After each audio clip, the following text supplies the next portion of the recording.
자 그러면은 사실 오늘 원래 본박싱의 첫 주제는 한동훈 위원장이 그 김건희 씨 명품 수수 포함해서 김건희 리스크에 대해서 1월 21일에 그 사퇴 요구 파문이 있고 난 다음에 자꾸 내가 이미 말했다. 내가 분명히 말했다. 나는 심지어 변함이 없었다 내 입장에 대해서 이런 말을 해왔기 때문에 정말 그런지 한번 되짚어보는 게 준비가 돼 있거든요. 일단 첫 이슈로 첫 이슈 딱 그것만 하라 그랬는데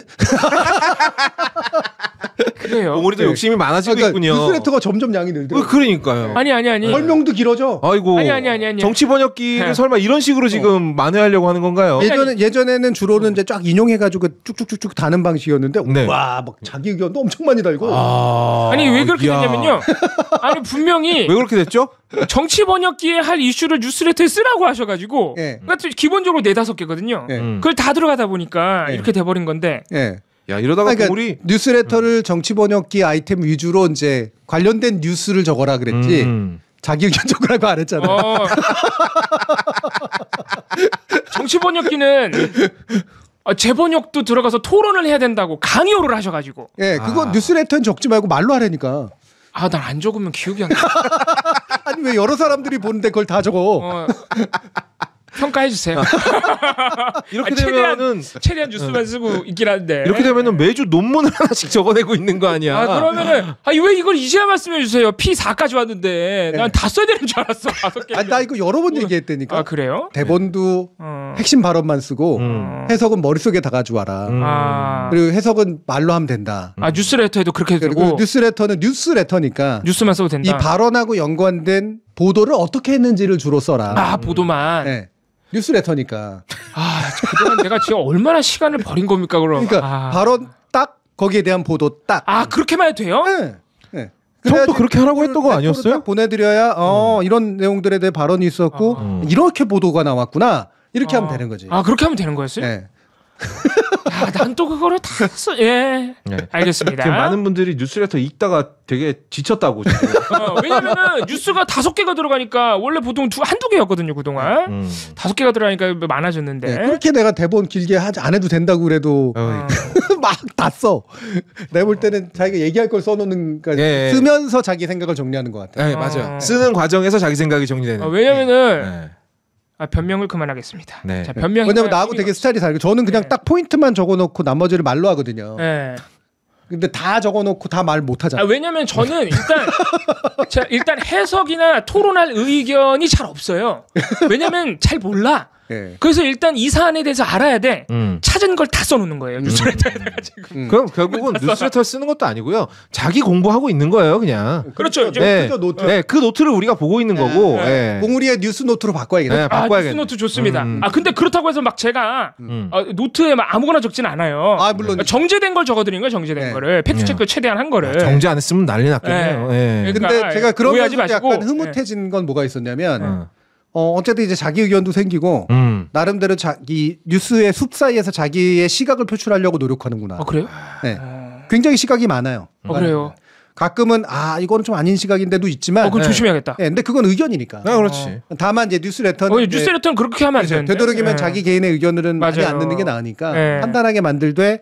그거를 선별한 의견에 대해서 설명하는 게 필요하죠. 그렇죠? 나중에 우리 봉우리 시사평론가로 밥 먹고 살면 고맙다 할 거예요. 이게 다 교수님 덕이다라고 할 겁니다. 위험해. 뭐가 위험해? 시사평론가 위험해. 뭐가 위험해? 혼나. 아무튼 간에. 그래서 제가 이제 부탁한 게 뭐냐면 한동훈 법무부 장관 아니죠? 한동훈 비대위원장이 맨날 얘기하는 게 이미 나는 충분히 말씀드렸다. 그러니까 더 이상 말하지 않겠다 이거. 그럼 이미 충분히 말했다. 이 세 가지를 충족시키는지를 보자는 거죠. 그렇습니다. 그래서 결론은 충분하지도 않고 분명하지도 않다로 갈 거예요. 그렇죠. 변함이 없지도 않았거든요. 그걸 한번 차근차근 보겠습니다. 그래서 1월 21일 이전에 그럼 한동훈 위원장이 도대체 뭐라고 했냐 그거부터 이제 추적을 해볼 텐데요. 12월까지 거슬러 올라갑니다. 왜냐하면 김건희 명품 수수 파문이 11월 말에 나왔어요. 그 영상이 공개된 게. 맞아요. 그래서 12월로 거슬러 올라가요. 이때는 법무부 장관이었습니다. 그래서 12월 27일 이때쯤에 처음으로 서울의 소리에서 영상이 나왔고 장윤수 기자가 보도를 했는데 11월 27일입니다. 예, 11월 27일. 그런데 한동훈 법무부 장관이 이에 대해서 처음으로 얘기를 꺼낸 게 거의 한 20일이 지나서예요. 그래서 12월 11일로 갑니다. 네. 한동훈 법무부 장관의 관련 첫 발언이었습니다. 이때 뭐라고 했느냐? 제가 그 내용을 알지 못하는 상황이었고 언론에서도 상세한 보도가 안 나왔기 때문에 제가 내용을 잘 알지 못합니다. 그래서 기자가 물어봅니다. 아 그래도 이게 지금 만약에 수사가 필요하다면 그렇게 물어봅니다. 아 너무 가정을 가지고 그렇게 계속 물어보시면 뭐 이러고 말끝을 흐렸어요. 근데 지금까지 가정해서 엄청 많이 대답했거든요. 제가 그 내용을 알지 못하는 상황이었고 제가 그 내용을 알지 못합니다. 동어 반복이야. 근데 이게 나름대로 이유가 있는 말이거든. 그 전까지 원래 나는 모르는 사건이었고 아 맞다 몰랐다. 아 몰랐는데 계속 물어봤어요. 그렇지. 모르는 사건이었는데 그럼 언론에 뭐라도 나왔나 봤더니 별거 나온 거 없어. 그러니까 나는 여전히 모른다. 이 얘기거든. 맞아요. 근데 말 되게 잘 못하는 사람이야. 그러니까 이때도 진짜 어휘력이 참해요. 그러니까 내가 원래 그런 일이 있는지도 저는 들은 바가 없고 그렇지. 언론을 봤는데 거기서도 다뤄진 게 없으니 거기에 대해서 말씀드릴 게 없습니다. 그렇지. 라고 말하면 끝날 일이에요. 그렇지. 근데 이거를 원래 내가 알지 못한 상황은 왜 나옵니까 여기서? 네? 그거를 제가 최대한 오해하지 마시고 한동훈 법무부 장관의 한번 이해를 해보려고 빙의를 해보면 그 이제 기자들이 자꾸 물어보고 야 시리가 반응한다. 내가 오늘 어쨌지 죄송합니다. 그 기자들이 자꾸 물어보고 물론 검사 생활하면서도 기자들 많이 상대해 봤겠지만은 공개된 장소에서 이렇게 기자들이 우르르 물어보는 상황은 사실 장관되고 좀 당황했을 거 아니에요. 그래서 그런 데에서 좀 오는 당황함 그리고 김건희 명품 수수 파문에 대해서 이걸 어떻게 해야 되지? 개인적으로도 혼자서도 당황해 있는 상황에서 자꾸 물어보니까 그렇다 보니까 좀 정말로 당황한 게 아닌가 그런 생각도 듭니다. 이게 정치 번역기식으로 제가 번역을 하면 딱 무슨 얘기냐면요. 말하고 싶지 않아. 맞아요. 근데 왜 물어봐? 니들 혹시 내가 아는 거 알아? 이거예요. 니들 내가 알고 있다고 생각하는 거니? 정치 번역기에서는 이렇게 안 해주시잖아요. 이렇게 재밌게 안 해주시잖아요. 이게 뭐냐면 아는 게 있어요. 네, 있어요. 그치, 봤겠지. 하지만 혹시라도 니들이 취재하거나 언론이 취재된 내용 중에 내가 말해야 되는 그런 뭔가 이가 있어? 드러나 있어? 그거 확인하고 싶은 거야. 야, 이거 여자친구한테 뭐 걸렸을 때 내가 쓰는 화법이야. 그치. 나 일단 몰라. 근데 너 혹시 뭐 아는 거 있어? 그렇지. 그걸 물어보려고 하는 거지. 그치. 말 속에 숨겨서. 얘가 혹시 뭐 알고 물어보나? 요거를 이렇게 막 눈치 보는 거죠. 이런 발언이에요, 이게. 제가 자주 쓰는 화법이 이거거든요. 너 이번엔 또 뭘 보고 그러는 거야? 너 본 게 뭐니? 뭘 보고 그래? 근데 법무부 장관이 그렇게 말할 수는 없잖아. 아 미천 다 드러나네. 그러니까 그거라고. 그렇게 말할 수는 없으니까 이렇게 얘기가 나오는 거죠. 그렇죠. 그러니까 혹시라도 상대가 내가 아는 것을 알고 있거나 혹시라도 더 많이 할까봐 계속 주저하면서 하는 발언이라고. 근데 주저하는 와중에 마음은 너무 급해요. 그러니까 막 숨이 가빠집니다. 근데 이게 다 보여요. 아니 그럼 이분은 기본적으로 화법에 대한 연습도 안 돼 있는 것 같다라는 느낌을 되게 많이 받았거든요. 그러니까 되게 중요한 게 뭐냐면요. 제가 말을 잘 못한다라고 얘기했지만 말 잘한다고 하는 사람들도 있잖아요. 그거야 기준이 다르니까 그럴 수도 있는데. 오디오를 계속 채워주니까. 중요한 거는 객관적으로 너무나 말을 못한다라기보다는 정치인으로서 말은 못해요. 그렇죠. 그리고 좋은 평가를 받는 논리적인 어법도 아니에요. 그냥 말이 많은 스타일이에요. 막 닥친 대로 던지는 스타일이죠. 그냥 제가 아까 했죠. 오디오가 비는 걸 싫어하고 오디오가 비면 자기가 진다라고 생각하는 스타일이니까 계속해서 주워 삼키는 스타일이에요. 나랑 비슷해. 그래도 봉우리는 말하면서 생각해. 말도 안 되는 얘기는 안 해요. 그렇기 때문에 말이 어떻게 언뜻 보면 화려하고 언뜻 보면 굉장히 막 잘 싸우는 것 같고 이러는 것 같지만 정작 보면 영양가 있는 말들이 없는 거예요. 제로 완전히 비어있죠 속이. 그래서 그 12월 11일에 그 당황함이 12월 19일 국회로 가면은 더 노골적으로 드러나서 기자들에게 짜증을 냅니다. 화면 한번 보시면요. 12월 19일 국회 이때도 장관이었고요. 또 물어봐요. 기자들이 얼마나 물어보겠어요. 일주일 아까 그 12월 10일에서 일주일밖에 안 지난 상황인데 또 물어봅니다. 김건희 씨 명품 파문에 아까 물어보셨잖아요. 그때도 물어보신 그 기자님이죠? 하고 이렇게 기자한테 대물어봅니다. 이게 노컷 뉴스 기자인데 민주당이 저한테 꼭 그거 물어보라고 시키고 다닌다고 그러던데 여러 군데에다 공개적으로 그렇게 이재명 대표가 이거 질문하라고 시킨다더라. 그래서 기자가 그런 거 아닌데요? 라고 합니다. 그랬더니 이걸 물어보면 왜 내가 곤란할 거라고 생각하는지 모르겠다. 민주당 그런 얘기 한 적이 없어. 그러니까 아무도 그렇게 얘기 안 했는데. 누구도 그런 말을 안 했어. 민주당이야말로 자기들이 이재명 대표 옹호하는데 바쁘니까 나도 그럴 거라고 생각하는 것 같다. 그러니까 이게 이제 자꾸 이제 건너뛰어서 너 왜 그런지 내가 다 알아. 다 알아. 그러니까 물어보는 거에 대한 답을 안 하고 너가 그거 왜 물어보는지 알아. 너의 의도 이런 식으로 행동하는 거죠. 아까 정치봉약교회에서 얘기했지만 자꾸 묻는 말에 질문을 안 하고 아니 그래서 너는 뭐? 너는 막 이런 식으로 그러는 너는 이렇게 되는 거지. 봉우리의 말 하나만 수정하죠. 묻는 말에 대답은 안 하고. 그렇죠. 예. 뭐라 그랬어요? 묻는 말에 질문은 안 하고. 묻는 말에 질문은 해요. 네. 이게 나는 이걸 지적해야 되나 말아나 했는데. 네. 오디오만 안 비우면 생각할수록 웃기네. 이상하잖아요. 근데 묻는 말에 질문을 한다는 말이 무슨 말입니까? 그러니까 이상한 한동훈 위원장을 질문을 해. 웃겨. 네, 웃겨.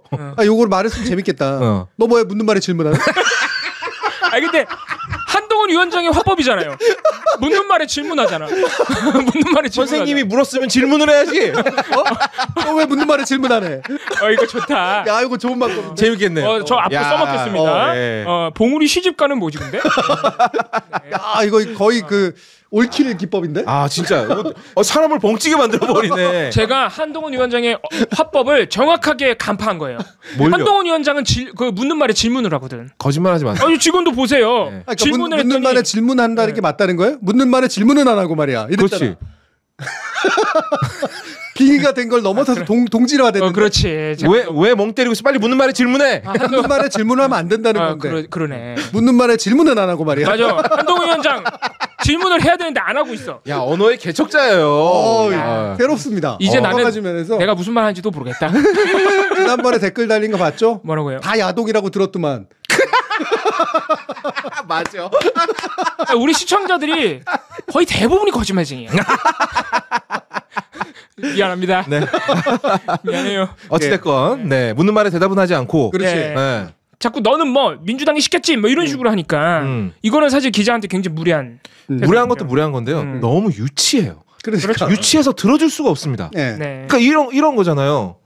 그러니까 교수님 그때도 말씀하셨지만 자꾸 내가 숨기고 싶은 걸 말로 얘기해요. 그러니까. 네, 이렇게 얘기하면 제가 당황하실 거라고 생각하는 건데 당황했다는 얘기예요. 네. 그리고 이런 질문을 자꾸 민주당이 하라고 시킨다고 한다던데 이거 민주당한테 유리한 건이라는 얘기입니다. 이 사람 말만 들어도 다 드러나요. 이게 무슨 건인지. 그렇죠. 사실 제가 이 전까지는 한동훈 법무부 장관이 좀 당황하는 것 같지만 참 곤란하구나 이렇게만 생각했는데 이때는 한동훈 위원장이 이건 속내를 못 숨겼다. 왜냐면은 민주당 이재명 대표가 시켰다고 속으로 생각할 수 있죠, 혼자서. 그렇지. 근데 그게 입 밖으로 나와버렸잖아. 기자가 물어보는 앞에서 기자한테 그렇게 하는 거는 이 사람은 이거 화를 못 참는 짜증을 못 참는 순간까지 왔구나. 몰렸구나라는 생각이 좀 들었어요. 예. 그리고 평소에 기자들한테 어떤 대접을 받았는지도 보이더라고요. 그리고 기자에 대한 관점이 여기서 노출됐죠. 기자를 진짜 이 사람 정말 완전히 하찮은 존재로 보고 있나? 이런 생각도 좀 들었어요. 서민으로 보고 있어요, 기자를. 스타벅스 못 가는 사람. 네, 스타벅스 못 가는. 기자들이 스타벅스를 가요. 그리고 서민이 가는 데가 아닌데. 이날 처음으로 입장을 밝혔습니다. 김건희 명품 수수 파문에 대해서. 네. 몰카 공작이 맞다. 그리고 몰카 공작을 벌인 서울의 소리 사법적으로 처리될 것이다. 이렇게 입장을 밝혔습니다. 최초의 입장은 이거였어요. 법무부 장관 시절에. 이때는 서울의 소리만 사법 처리가 될 거라고 얘기한 건 아니에요. 그렇죠. 몰카 시스템에 공작의 맞춰서 당사자인 서울의 소리가 고발을 했던가요? 그러니까 자기가 범죄 저질러놓고 고발까지 했어. 우리 사법에 따라서 절차에 따라서 서울의 소리가 처벌을 받건 고발 이후에 대한 사법적 판단을 줄 거다 이 얘기죠. 맞아요. 어느 쪽이든 절차적으로 판단이 될 것이다. 그렇죠. 이렇게 얘기를 했습니다. 그래서 이때 당시에는 몰카 공작이라고만 규정을 했어요. 그래서 이게 최초의 한동훈 위원장의 입장이었고요. 이제 한동훈 비대위원장으로 넘어갑니다. 왜냐하면 12월 말쯤에 이 사람이 임명이 됐거든요. 그렇죠. 그래서 한동훈 위원장이 된 다음에 사퇴 요구를 받기 전까지는 어떤 식으로 입장 표명을 했느냐. 제가 이게 쌍특검까지 얘기를 써놨는데 그거는 지금 중요한 것 같지는 않고 여전히 함정 몰카라는 얘기를 하는데 1월 17일에 김경률 비대위원을 공천할 것처럼 얘기한 다음에는 조금 달라졌어요. 기본적으로 함정 몰카는 맞는데 전후 과정에서 아쉬운 점이 분명히 있고 국민 걱정할 부분이 있다. 국민 눈높이에서 생각할 문제다. 이런 얘기를 합니다. 그러니까 이건 과거에 안 했던 얘기거든요. 그렇죠. 한동훈 비대위원장이 했던 유일한 지금까지는 다른 워딩이었었어요. 네. 유일한 그 이후로도 유일합니다. 네. 그러니까 이 부분이 지금 한동훈 위원장이 자꾸 자기 입장은 변함이 없다 그러는데 사실 변화가 있었던 거예요. 그렇죠. 법무부 장관 시절하고 비교를 해서. 예. 네. 그런데 문제는 사퇴 요구를 더 있네? 이게 지금 위에 잘못됐어. 예. 사퇴 요구 이후로 넘어갑니다. 예. 사퇴 요구를 21일 날 받고 나서는 이때부터는 저희가 말씀드린 대로 계속해서 수도 없이 제 입장은 변함이 없다. 나는 충분히 말씀드리면 보시면 22일, 24일, 25일에 되게 웃긴데요. 그래서 내가 김 여사 사과를 얘기한 적이 있습니까? 라고까지 얘기를 해요. 이게 사실 굉장히 미묘한 합법인데 이게. 왜냐면 실제로 사과를 요구한 적은 없거든요. 국민들이 불편하다고만 얘기했지. 근데 이거 봉우리 미묘한 화법이라고 미화해 주지 마요. 저게 무슨 미묘한 화법? 그러니까 이거 뭐라고 해야 돼요? 굉장히 유치한 화법이죠. 회피기둥이죠. 회피기둥. 이거죠. 내가 언제 그런 얘기했어? 몇 날 몇 시 몇 분 몇 초에 그런 얘기했는데 내가 이거잖아. 사직도 사직구장이 아니라는데. 그러니까. 뭐 이 정도야 뭐 쉬운. 너무 유치해 진짜. 그래서 이거를 이날 이때까지 얘기하고 있습니다. 그 시종일관 입장 변한 거 없다. 나는 이미 충분히 말했다. 이것이 이제 계속해서 유지가 되고 그렇죠. 더 말한 적은 없다. 그리고 어제 관훈 토론에서 또 한 번 얘기를 했습니다. 이제 더 이상은 계속 내가 이미 얘기했으니까 할 얘기 없다라고만 해서는 안 되죠. 사실 질문이 그치지가 않으니까 어제 관훈 토론에서 한 번 더 얘기를 했는데 사실 이거는 1월 18일 버전과 똑같아요. 발언이. 다시 돌아갔는데 몰카 공장 맞고 가방도 미리 사고 했으니까 몰카 공장 맞고 국민 눈높이에서 정치하는 사람이니까 그런 부분을 내가 지적을 했던 것이고 국민이 걱정할 부분이 있었다. 그래서 사실 1월 18일로 돌아간 거 외에는 특별한 얘기가 없었습니다. 근데 2월 7일 관훈 토론이잖아요. 네. 맞아요. 네. 네. 대통령이 대담하기 전입니다. 대담에 방송이 나오기 전. 그렇죠. 대담하기 전이 아니고 대담은 이미 했고. 대담 이미 했어요. 네. 그리고 녹화 방송 나오기 전입니다. 네. 그렇지만 경호 문제나 여러 가지 정부 과정에서 국민들이 걱정할 만한 부분이 있었다는 건 분명하다. 네. 이거 대통령 발언하고 상당히 메시지가 일치하고 거의 똑같고 우리가 박장범의 질문하고 상당히 비슷합니다. 네. 이게 우연히 일어난 일일까? 에이 이게 우연이면 그렇죠. 대담 내용을 마치 미리 보기라도 한 것처럼. 앞으로 제2부속실 설치와 특별감찰관 임명으로 보완해 나갈 문제라고 생각한다. 아 너무 똑같다 이거는 대담이랑. 그러니까. 자 이게 시점이 굉장히 중요합니다. 대통령 대담이 있었어요. 녹화 진행 중, 편집 진행 중이었고 아직 방송은 안 나갔습니다. 통화 한번 한다고 한 적 없었다 그랬죠? 네, 맞아요. 네. 이게 이렇게 똑같을 수가 있을까? 그렇죠. 만약에 이게 진짜로 이렇게 이 정도로 똑같으면 두 사람이 뭐 텔레파시를 한다거나. 네. 그러니까 이게 2월 7일 전까지는 계속해서 질문할 때마다 이미 말했으니까 말 안 할래 라고만 일관하다가 갑자기 2월 7일 대통령의 대담 방송 직전에 1월 18일 버전을 다시 얘기해요. 그걸 그렇죠. 얘기하면 안 될 것처럼 그동안 행동했거든요. 그렇죠. 국민 눈높이만 이미 충분히 다 얘기했다로 일관하지 않고 얘기를 하죠. 근데 그 얘기가 갑자기 디테일해졌고 그 디테일의 내용이 대통령의 발언 그리고 KBS 앵커의 질문하고 똑같아요. 똑같습니다. 이야, 기가 막히네. 그리고 1월 18일에 본인이 했던 얘기를 사실 철회한 것처럼 느껴졌었는데 대통령의 대담을 통해서 1월 18일 얘기했던 국민 눈높이까지는 다시 얘기해도 되는 수준이 된 거예요. 대통령이 대담에서 그렇게 얘기를 했으니까. 네. 그리고 그거를 마치 미리 안 것처럼 또 발언이 나왔다는 여러 가지로 의미심장합니다. 근데 약간 미묘한 부분이 있어요. 교수님. 그 제2부속실 설치와 특별관찰관 임명으로 보완해 나갈 문제라고 생각한다. 라는 건 한동훈 비대위원장의 의견은 제2부속실 설치와 특별관찰관 임명이 필요하다는 이야기로 이해할 수 있겠죠. 그렇죠. 네. 근데 대통령은 그렇게 얘기 안 했거든요. 네. 대통령은 원하면 하겠다. 네, 검토해 보겠다. 네. 라는 식으로 농치고 넘어갔어요. 네. 심지어 제2부속실 설치에도 막지 못한다는 얘기까지 했으니까. 네. 그래서 이거는 뭐 미묘하게 받아들일 수도 있는데 의견이 다르다고 저는 생각하지는 않고요. 이게 그나마 정 요구하면 해법이라고 생각하거든요. 이게 일종의 이제 백업 플랜인 거죠. 예. 계속해서 그래도 뭔가 문제가 있다라고 그러면 이제 그러면 이 사과는 뒤로 갔고 뭐 설치하라는 거 설치하면 되잖아. 특별감찰관 국회에서 임명해. 근데 총선이네? 한참 뒤에 임명하겠네? 총선 이후에 하게 되겠네? 그러면? 네.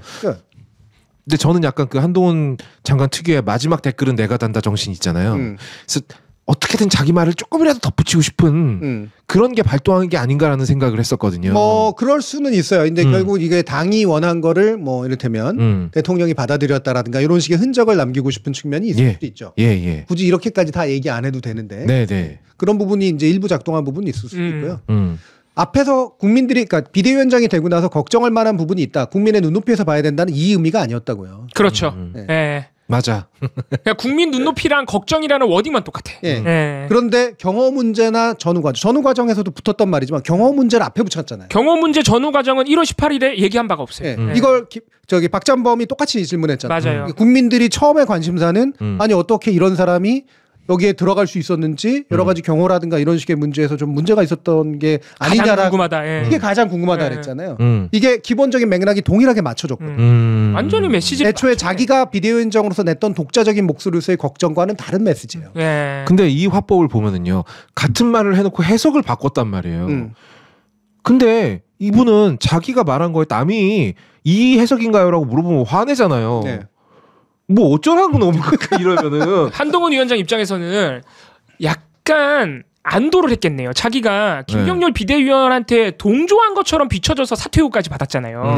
근데 어쨌든 대통령 대담을 통해서 또 그 화해 퍼포먼스도 하고 그러면서 어느 정도 이 김건희 파문에 대해서 그래도 대통령하고 가까스로 메시지를 일치를 시켰다. 이 부분에 있어서는 한동훈 위원장은 좀 안도할 만한 부분일 수도 있겠네요. 안도는 저는 아니라고. 안도는 아니고. 이것밖에 방법이 없었어. 이거 외에는 출구가 없다. 당연하지. 이게 이제 자신이 당장 대통령하고 직접 싸우지 않는 모습을 연출하기 위한 타협책인 거지. 굴복까지는 좀 그렇고 타협했다. 제가 볼 때는 약간은 더 나가고 싶었어요. 그리고 그게 기색이 눈치를 채졌으니까 대통령실에서 사퇴 요구가 그럼요. 더 나가고 싶은 게 보였구나. 그리고 여기서 물러나면 안 된다고 생각하니까 사퇴 요구를 받은 적이 있다라고 인정했어요. 여기까지가 이제 에스컬레이션이 쭉 되고 있었던 상태인데 이게 이제 내부에서 이제 뚝 하고 이제 잡은 거지. 너희들 당신들 이러면 안 된다. 그리고 대통령실 쪽에서도 야 우리 이런 쪽으로까지 가지 말자라는 얘기가 왔겠지. 그래서 화해 쇼를 벌인 거 아니에요. 그리고 이때부터는 이제 워딩을 맞춰야 돼. 근데 이거는 사실은 자기가 좀 더 간본 것에 비해서는 꽤 많이 후퇴한 거예요. 그렇죠. 좀 이따 이제 김경률 사태권이라든가 이런 것하고 연결시켜 보면 이거는 꽤 많이 후퇴한 겁니다. 그렇군요. 대통령실에 맞춘 거예요. 맞춰줬군요. 근데 하지만 저번 주에 저희가 다룬 거 있지 않습니까? 그러니까 죄송합니다. 만약에 제가 한동훈 비대위원장이라면 이런 심정일 것 같아요. 내가 제낄 때까지는 안심시켜야지. 그런 것도 있는 거죠. 그러니까 제껴도 내가 제껴야 되고 그때까지는 별다른 문제가 벌어지면 안 돼. 또다시 내가 90도로 고개를 숙이는 일이 벌어지면 안 되거든요. 그러니까 일단은 장단에 맞춰주는 것 같은데 모션은 취하는 거죠. 제 생각입니다. 개인적인 의견입니다. 근데 이제 우리가 이런 해석 여러 가지로 지금 해석을 우리가 해보고 있는데 심지어는 입장이 변함이 없다거나 분명하게 말했다 뭐 이런 부분은 사실 아니잖아요. 그러니까 봐도 아닌데 입장이 변한 게 없다? 아니죠. 분명하게 변했죠. 말했다? 말의 형태는 비슷하지만 말의 맥락과 의미는 계속 달라지고 있었죠. 그렇죠. 그냥 분명하지도 않아. 그리고 분명하지 않았죠. 충분하지 않죠. 그렇죠. 그랬는데 그러니까 이런 부분에 대해서는 사실 언론이 지적을 해줘야 돼요. 최소한 변화가 있었다는 정도는 지적을 해줘야 되거든요. 근데 언론 보도가 이에 대해서 어떤 식으로 나오냐면 물론 제가 오늘도 가장 재미있는 사례를 이제 가져온 거지만은 문화일보가 이런 한동훈 위원장의 이어지는 기자들에 대한 어떤 질의응답을 어떻게 보도를 했냐면 이거 여기서 요 앞에 거 하나만 봅시다. 다시 앞에 거에서 우리가 미처 안 지적한 건데 국민이 걱정할 부분이 구체적으로 뭐냐라고 했더니 생각하신 그대로고 이거 대답을 안 해줬었다. 아니 구체적으로 뭐냐니까 왜 내 생각을 말해. 생각하신 그대로고 그러니까 이것도 똑같은 화법이에요. 나 너 뭐 생각하는지 알아. 그걸 내가 굳이 내 입으로 얘기해 줄 필요가 있어. 그냥 네 생각대로 해. 무슨 아니 그게 뭐야 그게. 그럼 기자하고 왜 질의응답 관훈 토론까지 나와서 질의응답을 하는. 그러면 기자가 뭐라 제 생각이 뭔데요 이래야지. 그렇지. 제가 무슨 생각하는데 그럼 나는 모르죠. 또 이럴 거 아니에요. 맞아요. 그걸 제가 왜 알아야 되죠? 이런 식으로 나오겠죠. 이상한 사람이야. 그러니까 되게 이제 이게 말이 안 되는 방식으로 자꾸 이제 궤변을 지금 쓰는 건 생각하신 그대로고 눈밑에서 정치하는 사람이다. 그 부분을 지적한 거예요. 아무런 말의 값이 없어요. 그러니까 이거를 진짜 의미가 하나도 없어. 줄인 것만 해도 3마디야. 와, 그러고 보니까 저 말이 황당한 말이네. 그러니까 이게 도대체가 이게 만약에 시사 프로그램에 시사평론가가 나와서 이따위로 얘기한다고 생각해 보세요. 그렇지 오래 못 가지. 질문자분께서 생각하시는 그대로입니다. 제가 그래서 혹시라도 언론이 이렇게 이제 말만 따가지고 하니까 실제로 말은 이만큼이 있는데 그중에 딴 게 물론 말을 따도 말이 돼야죠. 그렇죠. 하지만 뭐 안 될 수도 있는 거 아닙니까? 잘못 따면은. 그래서 그런 건가라고 해서 제가 일부러 관훈 토론을 본 거예요. 그게 이렇게 중간에 어떤 필터링이 안 된 채 직접 말한 걸 다 그래도 통으로 들을 수 있으니까 대부분 이렇더라고. 그렇죠. 특히 김건희 씨 명품 파문 관련 질문에서는 시종일관이 이랬죠. 아까도 제가 했었던 그 서초동 얘기 나오자마자 쭉 한 말들을 보면 이게 뭐라는 거야. 진짜 그 장면이 가장 황당합니다. 네. 네. 그러니까 정말로 시간을 말로 메꾸고 있구나. 네. 내용으로 메꾸는 게 아니라. 그냥 마만 안 띄우고 있는 거예요. 그냥. 근데 그것도 그 서초동은요 그 장면에서는 그것도 오디오 처리가 너무 힘드니까 결국 결론은 나는 몰라. 그러니까 그러고서 나는 몰라가 돼버려요. 나는 몰라라고 말하기 싫었는데 계속해서 말은 나오고 있고 그러는데 이거 나는 몰라라고 끝내지 않으면 안 되는 것 같기도 하니까 나는 몰라. 이거야. 야, 내가 나는 몰라 많이 해봐서 알아. 그게 그나마 그게 제일 나은 거야. 그러니까 제발 그만해. 제가 나는 몰라 많이 해봐서 그 마음 압니다. 안타까워요. 알아요 그 마음. 네. 자, 그래서 이렇게 심각한 문제점이 물론 제가 읽을 땐 몰랐지만 오늘 많이 발견됐죠. 관훈 토론. 이 관훈 토론에 대한 보도가 나왔는데 이렇게 나와요. 이게 이제 문화일보가 심각한 사례라서 좀 더 특이한 사례이긴 한데 이런 기사가 굉장히 많이 나옵니다. 한동훈 위원장은 정말 기자들과 많이 만나고 백브리핑도 너무너무 많이 해주고 너무 친절하게 답변을 다 해줘. 네. 그리고 격의가 없어. 자유로워. 소통에 달변가인데 소통도 잘해. 이런 식의 보도가 나온 거죠. 어디예요? 그 다음 거. 네. 네. 핵심이 되는 이게 사실 이게 너무 황당한 얘기니까 네. 이건 대충 됐고 여기서 이들이 말하는 것 핵심이 뭐냐는 거지. 뭘 찬양하고 있는 거예요 지금? 그냥 한동훈을 좋아하던데. 한동훈 위원장이 겁나 좋아하던데. 그러니까 똑같잖아. 계속 그냥 똑같은 말을 반복하고 있는 거예요. 의미 없는 말을. 달변가고 자유로운 화법하고 소통을 하고 있고 이걸 계속 반복하고 있잖아요. 여기서 그나마 의미 있게 볼 수 있는 메시지 하나가 있어요. 그러니까 나머지는 칭찬이니까 백브리핑으로 소통한다 이거. 맞아요. 예. 이 보도 말고 다른 보도들에서 공통적으로 계속 얘기하는 게 백브리핑을 많이 해주는 거 되게 좋아해요. 그렇죠. 자, 그러면 뭐라고 문제 제기할 수 있을까요? 백브리핑 많이 해주는 게 좋은 건가 나쁜 건가도 있을 수 있고. 또 정지했습니다. 백브리핑 많이 해주면 좋은 거 아니야? 그러니까 거기에 대한 평가를 하자면 백브리핑이 많은 게 좋은 건 아니에요. 그렇죠. 그럼 뭐 없는 것보단 있는 게 나올 수. 기자들한테 좋다는 거예요. 기자들한테. 그러니까 공식적으로 브리핑을 많이 해주는 게 좋은 거지. 시민들의 관점에서 보면 백브리핑이 많은 건 기자들한테만 좋은 거예요. 맞아요. 기자들한테 좋다는 말입니다. 네. 그렇기 때문에 이거는 전형적으로 기자들의 관점에서 시민들의 관점을 대체하는 거야. 그런 의미가 있구나. 네. 자, 두 번째. 저는 이게 더 중요하다고 보는데요. 백브리핑 그렇게 많이 했는데 왜 기사는 똑같아? 그렇잖아. 백브리핑에서 말한 내용 역시 알맹이가 없다라는 거죠. 알맹이가 없다는 거거든. 네. 아마 딴 소리 하고 있을 가능성이 높아요. 네네네. 뻔한 얘기. 그 대통령실에서 말이에요. 이제 이러저런 얘기를 하고 있지 실제로 궁금해할 만 시민이 궁금해할 만한 것들을 백브리핑으로 얘기 안 해준다는 얘기야. 백브리핑 왜 하는 줄 아세요? 원래는 공식 브리핑에서 얘기할 수 없는 내밀한 내용을 기자들한테 흘려줄 수 있는 거는 좀 최대한 흘려줘 봐라. 네. 왜 흘려줄까? 아무리 백브리핑이라 그래도 자기한테 유리한 걸 흘리겠죠. 정치인이라면. 그거보다는 백브리핑을 한다는 건 뭐냐면 얘네들의 정보 욕구를 일단 충족시켜주는 거예요. 보도가 안 나가더라도. 네, 보도가 안 나가더라도 그러니까 이거를 내가 공식적으로 얘기하지 않은 이유를 설명하면 마치 이제 한 배를 탄 듯한 느낌이 들거든. 그리고 그래 나라를 위해서 우리가 이 정도는 그냥 이해만 하고 있어야지. 그러면 이 백브리핑을 들은 거로 글을 쓰더라도 뭔가 이렇게 의미를 담았을 수가 있잖아. 일단은 만족시켜주고. 그렇지. 내가 알고 있으면 뭐 여의도 정치권 관계자 이런 식으로 탈바꿈 시켜서 얼마든지 쓸 수 있잖아. 거고. 네.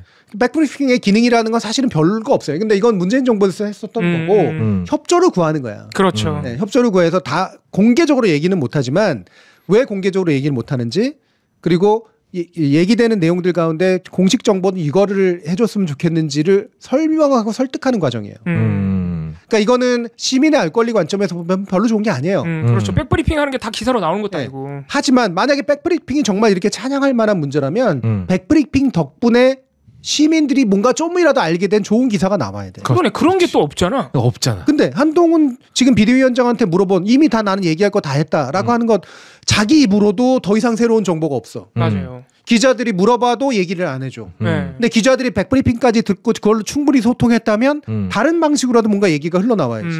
없잖아. 그렇죠. 백브리핑을 왜 한 거냐는 거지. 그러면은 정말 이 기사를 쓰는 백브리핑 쓰는 기사 되게 많거든요. 그럼 이건 너무한 게 약간 속았다는 생각이 드는 게 이거는 자기들만 좋은 일을 정말로 좋은 것처럼 칭찬해서 쓰고 있는 거예요. 그래. 자기들만 좋은 거고 그들의 정보 욕구만 충족시켜주는 거고 그들의 정보 욕구는 이들이 이를테면 김만배처럼 행동하기 좋게 만들어주는 정보인 거라는 거예요. 로비하고 막 그러니까 내부의 네. 어떤 권력 핵심부에 일어나는 일들과 정보의 흐름, 인간관계 이 사람하고 뭐 좀 더 친하고 잘 알고 있고 나중에 혹시라도 그 사람한테 물어보면 좋을 테고 뭐 이런 정도의 그러면 이거는 말이 백브리핑이지 검사 시절에 티타임 하는 거랑 똑같네. 똑같은 거죠. 네. 네. 똑같은 거예요. 좀 더 정확한 표현은 침묵질. 그러니까 예전에 문재인 정부에서 대통령 대변인실에서 홍보실이나 이런 데서 홍보수석실에서 백브리핑을 굉장히 오랜 기간 노무현 정부 때도 했는데 네. 노무현 정부는 되도록 공식 브리핑을 했고요. 네. 근데 그걸 한 이유가 대체로 뭐냐면 외교관계라든가 이런 거예요. 외교관계에서 앞으로 다 밝힐 수는 없지만 남북관계나 이런 데서 이러이러한 얘기는 어느 정도 오갔고 다음번에 저쪽에서 이걸 들고 오면은 이쪽에서 미국에서 이걸 들고 올 수 있도록 나름대로 좀 설득을 하고 있다. 그러니까 이게 공식적인 관계로 드러날 때까지는 요 정도 사항에서 이해해달라. 보통 그런 거 설명하는 거예요. 그거는 어느 정도는 이중 표면에 드러난 것과 아직 숨겨져 있는 게 필요할 때가 있거든. 그리고 그걸 알고 쓰면 이렇게 쓸 수 있지. 예를 들면 남북관계 파탄나 이렇게 안 쓴다고.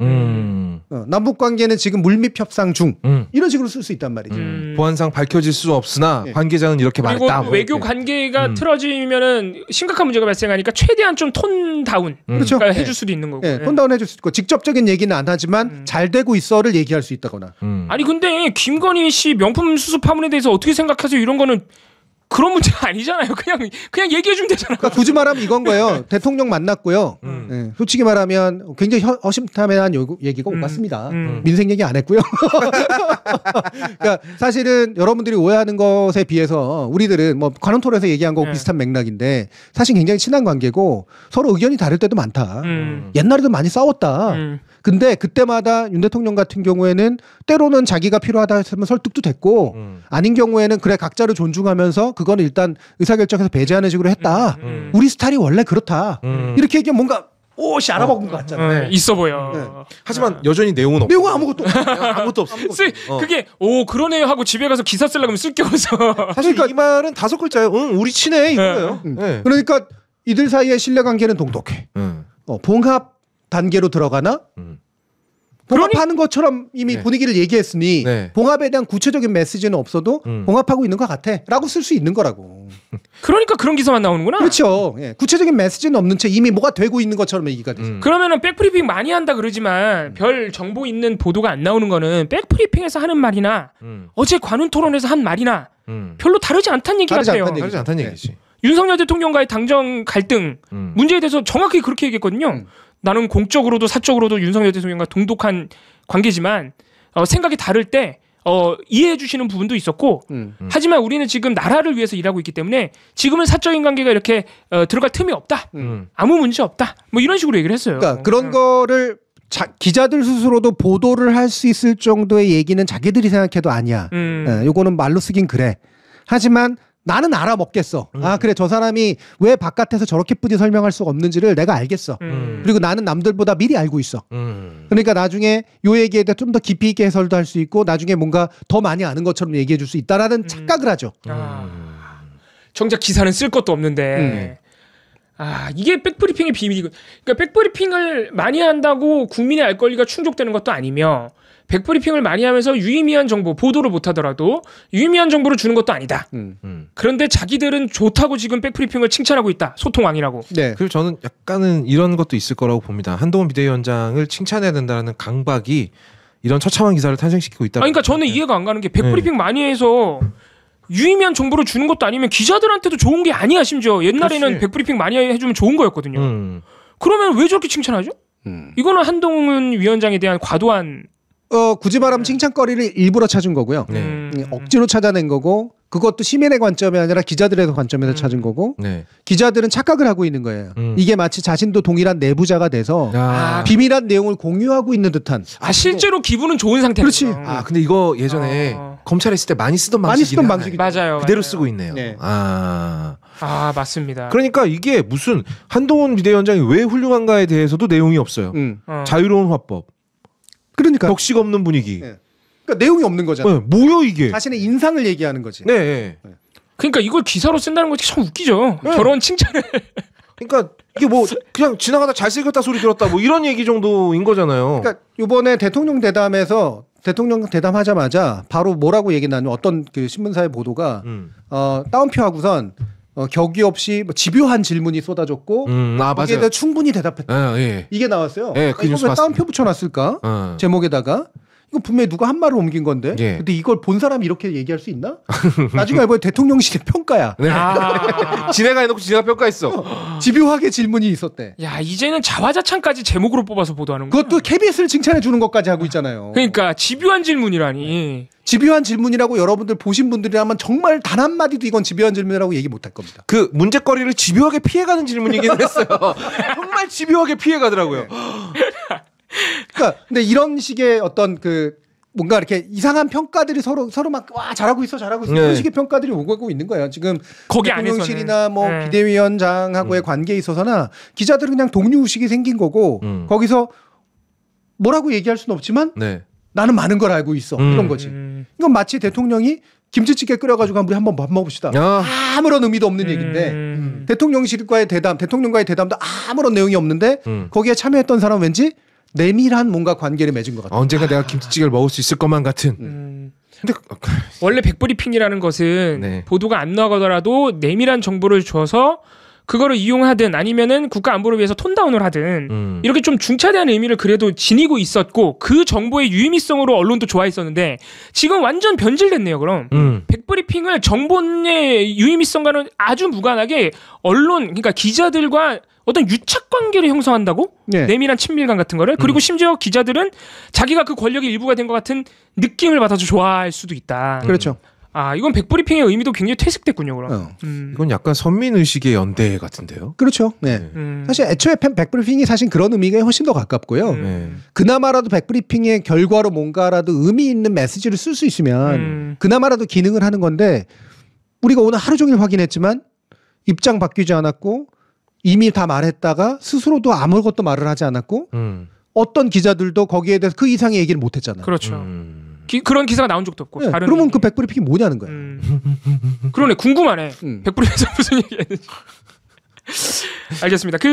근데 한동훈 위원장의 그 서민 발언은 어떻게 우리가 여기서 연결하죠? 네.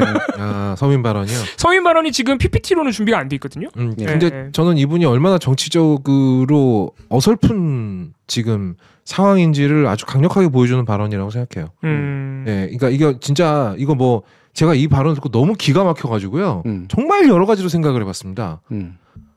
근데 이제 제 생각은 다 했으니까 교수님 말씀을 들을래요. 왜냐하면 이제 뒤에 나오는 이제 대통령 발언에 관련된 건 사실 아까 정치번역기에서 상당 부분 다뤘기 때문에 이제 선거제 개편 방향에 대한 이재명 대표의 발표가 있자 한동훈 위원장이 또 발끈한 부분들도 일단 준비는 돼 있고. 근데 이거를 PD님이 또 애써가지고 이렇게 만들어 주셨는데 안 해도 될 것 같아요. 뒷부분은 거의 안 해도 되는 셈이 돼버렸는데 한동훈 위원장 아니면 김경률 비대위원 불출마 선언에 대한 한동훈 위원장의 또 어제 관훈 토론. 이것도 별 의미가 없어요. 영향가가 없습니다. 발언에 별 의미가 없어요. 대부분이.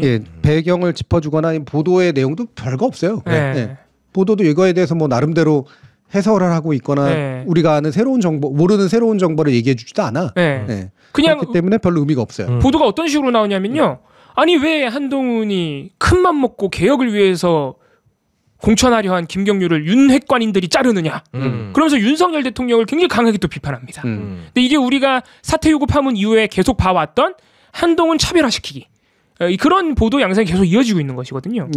그런 부분이라서 이게 또 그렇게 뭐 큰 관점의 변화나 새롭게 살펴볼 분이 잘 없습니다. 그래서 오늘 다행히도 봉박싱 여기서 그만해도 될 것 같아요. 그래서 봉박싱의 마지막을 서민으로. 그러니까 서민으로. 서민과 존댓말로. 앞에서 원래 하려고 했었던 요걸로 이제 얘기를 좀 하자면 아까 이제 사실 서민 얘기는 앞에 이제 정치 번역기에서 일부 조금 했어요. 얘기는 했어요. 여러분들이 서민의 의미를 몰라서 네, 이게 싫거나 되게 기분이 나쁘거나 이런 게 아니라 아까도 제가 얘기했지만 여기 무의식이 투영돼서 생긴 문제가 훨씬 더 크다. 라는 거고요. 근데 이 서민이라는 말은 그래서 기분 나쁠 말도 아니지만 이제는 별로 쓸 말도 아니에요. 왜냐하면 계층성이나 계급성이 너무 강하게 들어가 있기 때문에 이걸 또 억지로 옹호하는 사람들은 서민이란 말이 그냥 보통 사람들 얘기하는 건데 그게 무슨 부정적인 의미냐. 네. 라고 얘기하는데 들으면 기분 나쁜 이유가 있잖아요. 그렇죠. 네. 저는 장해찬 최고위원이 한 말이 너무 어이가 없었는데 4인 기준 연소득 4,500만 원. 연소득 4,500만 원 이하는 서민이 맞다. 그리고 이분들은 스벅 못 가는 게 맞다. 라고 얘기를 해버렸어요. 저는 이게 더 심각한 발언이라고 생각하거든요. 네. 그러니까 예전에 아까도 얘기했지만 김대중 대통령이 민주당 계열의 그 당시 평화민주당의 어떤 당의 지향점을 중산층과 서민을 위한 정당이라고 한 건 부자를 위한 정당이 아니다를 말하기 위한 거거든요. 그렇죠. 그리고 예를 들면은 노동자를 위한 정당이라든가 또는 근로계층을 위한 정당이라든가 이런 표현을 못 쓰는 거예요. 네. 그때는 이념정당이라는 소리를 들을까 봐. 최대한 넓은 정당을 만들겠다. 하지만 그래도 어느 정도의 계급성을 지향하겠다. 네. 지금까지의 정당들이 대변하지 못했던 계급성. 요 얘기거든요. 네. 그래서 그거는 이미 또 한 시대 지난 얘기입니다. 지금에 있어서 서민이라는 말은 정치인들이 주로 써요. 그렇죠. 맞습니다. 내가 얼마나 서민을 아끼는지. 내가 얼마나 서민적인지. 이거는 한동훈 위원장의 동료 시민 발언하고 동일한 맥락이에요. 나는 서민이 아닌데 나는 서민을 아껴. 그렇지. 네. 이거기 때문에 별로 좋은 말이 아니에요. 대부분의 경우가. 내가 너희들을 긍휼히 여기노라. 서민이라는 말 자체는 물론 되게 여러 가지 뜻이 있어요. 보통 사람이란 뜻이 있고 우리말로 하면 서민은 그냥 묻 사람. 여러 사람이란 뜻인데 묻사람. 묻사람들이 말하기를 뭐 이럴 때 이제 평범한 사람들에 대한 이야기 이런 정도의 뜻이고요. 서자할 때 쓰는 서자이기도 하고요. 근데 그건 역사성에 대해서 얘기하는 거고 지금의 언중들이 그 서민이라는 말을 쓸 때 결국은 두 종류의 인간들이 쓰는 거야.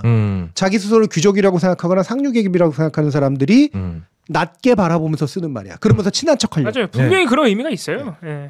그래서 이게 민생 경제를 반복하는 것도 똑같고요. 서민 경제는 서민들을 뭐 우선시한다라든가 이런 말을 쓰는 거하고 똑같고 이거는 대통령들이 하나같이 전통시장 찾아가고 당대표들이 전통시장 찾아가고 똑같아요. 그러니까 아까 경동시장 얘기 나오면서 서민 얘기가 나온 거죠. 그래서 정치인들이 쓰거나 뭔가 약간 스스로가 지위가 높다고 생각하는 사람들이 쓰는 서민이라는 말에는 분명히 기분 나쁨이 들어가 있습니다. 제가 봤을 때 이 표현은 오늘 아침에 대한뉴스에서도 말했습니다만 더 푸어 정도로 해석하면 그들 입장에서는 맞는 말이 아닐까. 그러니까 가난하고 불쌍하고 못 사는 사람들 너무 기분 나쁜데요. 진짜 어떡하지? 네. 그러니까 이거는 너무 나빠. 의미 없는 그러니까 굉장히 안 쓰는 게 좋은 그런 정치 용어고 그 말을 대체할 수 있는 되게 좋은 말들도 있는데 뭐 그거 굳이 서민이란 말을 굳이 쓰려면 어떻게 되느냐? 서민이 아닌 존재들, 특수계급, 특권층, 기득권자들 이런 사람들을 공격할 때 쓰면 돼요.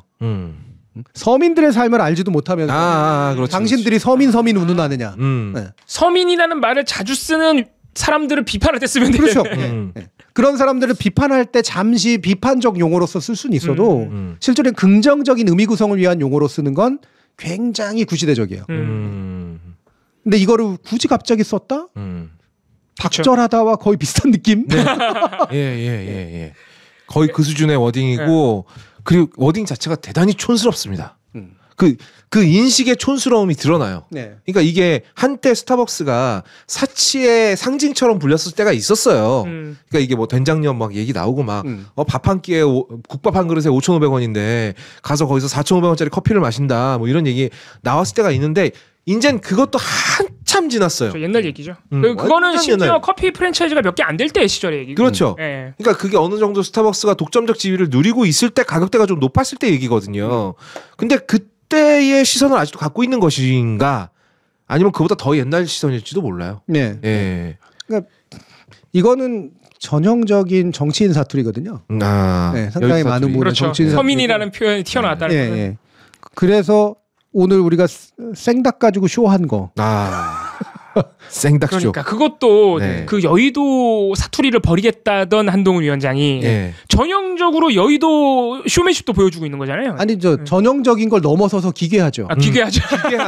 기괴한 쇼맨십을 보여주고 있는. 그러니까 이거는 그래서 오버하는 거예요. 그러니까 마치 뭐 하냐면 제가 이런 말해서 대단히 죄송합니다만 서울말씨 쓰는 사람이 서울말씨는 자신의 표준말이라고 생각을 하니까 그냥 서울 사투리인데도 자 지방에서 좀 더 작은 지역 단위에 있는 사람들이 쓰는 말을 흉내내.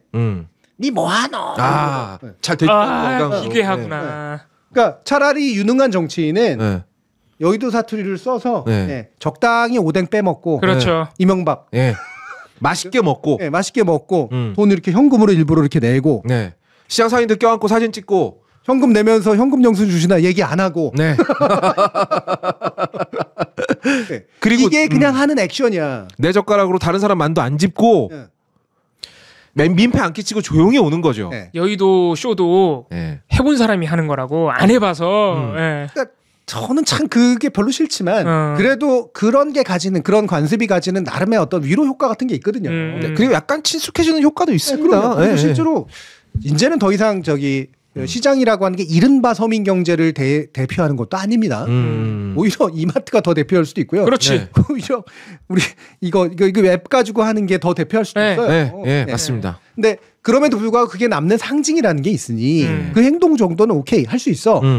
근데 지금의 한동훈 위원장의 생닭 들고 쇼는 그리고 현금 이렇게 보여주고 상품권 보여주고 이거는 왜 그러는 거예요 도대체? 오버 액션이에요. 그러니까 이게 그런 얘기를 하더라고요. 그러니까 이게 영화 감독 처음 데뷔한 사람들이 한 프레임 안에 너무 많은 걸 쑤셔박으려고 하는 강박이 있어요. 그러니까 나 일단 내 얼굴도 보여줘야 되죠. 그렇죠. 내가 산 생닭도 보여줘야 되죠. 그렇죠. 내가 이걸 뭘로 샀어? 상품권으로 샀어. 그렇죠. 이것도 보여줘야 되니까 그 프레임 안에 이 모든 게 다 쑤셔박혀가지고 그렇죠. 맞아요. 정확해요. 보여주기에 거의 안달이 난 사람이네. 그렇지. 그러니까 굳이 펠로폰네소스 전쟁사를 깍대기 까가지고 그렇지. 빨간색 책으로 굳이 옷을 걸고 들고 다니는 것이 이제는 더 넘어선 거야. 안 보일까봐. 근데 너무 실망스럽다. 전통시장에서의 정치적인 쇼를 자기 나름대로 더 한 거야. 왜냐하면 나는 여의도 사투리 따위는 한 방에 뛰어넘는 사람이니까. 아니 지금까지 어떤 정치인이 전통시장 가가지고 생닭 보여? 저는 왜 생닭을 골랐을까? 저 이해가 안 돼요. 살아생전에 본 적이 없어. 봉투만 들고 있으면 안 보이잖아. 그러니까 열어. 까라. 까. 바나나 껍질 까듯이 까. 그러니까 목 잘린 닭이 나온 거예요. 너무 실망스러워. 이걸 산 거를 보여줘야 되니까 상품권 거야. 내가 이걸 뭘로 살게? 상품권. 근데 가리면 안 되니까 다 보여야 돼. 반을 보여야 돼. 그렇지. 차 안에서 사서까지 보여야 되니까 이러고 있는 거지. 그러다 보니까 이분이 평소에 하던 표정 관리가 안 됐어요. 그래서 멍청한 표정이 나와버렸어요. 이런 표정 있잖아요. 그러니까 정말 희대의 기괴한 굴욕자리 나와버린 거예요. 나오네 저는. 평소에 저런 표정 안 짓거든요.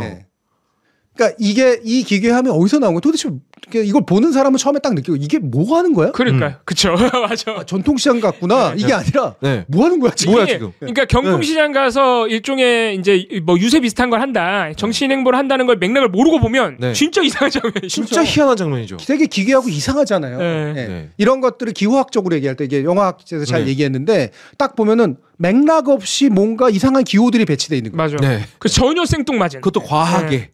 근데 원래 모든 기호라고 하는 건 맥락을 이해해야지 하고 통하는 거거든. 굳이 말하면 아무리 설명해도 통하지가 않아. 근데 왜 그랬어? 이렇게 되는 거지.